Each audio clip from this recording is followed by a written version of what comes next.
Games Workshop have just released their first instalment of rules for Warhammer The Old World. Today we're going to take a look at the rules and see what we can tell about the game to come.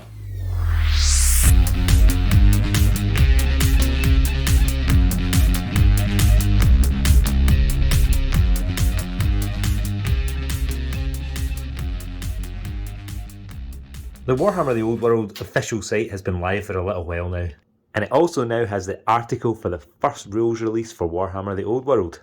You might have got a bit excited earlier on in the week when you saw the first set of rules for a specific model come out, but like me, you were probably disappointed when you realised that it was actually just an Age of Sigmar model that's been put in the wrong place. Great start to the website, Games Workshop. Or maybe they were just trolling us for fun. Anyway, let's get on to the good part of the video.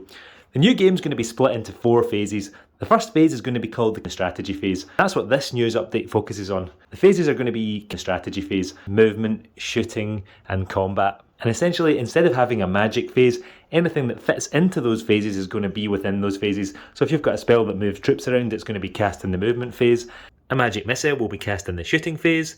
And if you've got a combat spell, it's going to be cast in the combat phase. The new phase at the start of the turn is probably going to clear up a lot of problems with the old game. Things that used to say they would happen at the start of the next turn are now going to happen in the strategy phase. So it's probably going to be a lot clearer, which is going to be a good thing for the new game. Now let's flick through some of these rules and see what we can actually tell about the game from looking at what they've said so far. The rules specifically call out that Night Goblin Fanatics will be placed on the table during the strategy phase. Placed on the table.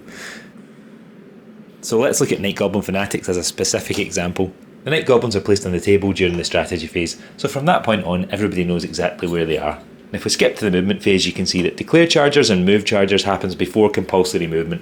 So assuming Fanatics are going to move in the compulsory movement phase as they always have done before, in the unlikely event that you're planning to charge with your Night Goblin unit, you're going to have to place the Fanatics on the edges of the unit so that you can charge without charging through your own Fanatics.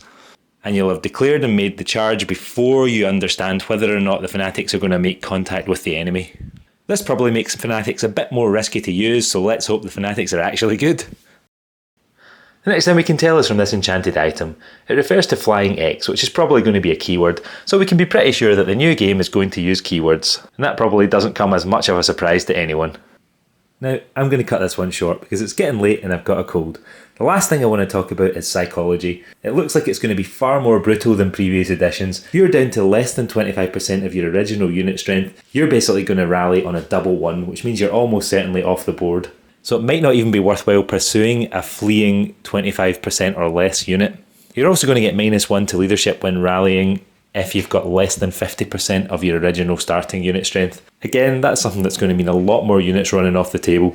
I think from this we can probably tell that Games Workshop are wanting units to be finished off relatively quickly. We don't want massive hordes that stick around forever.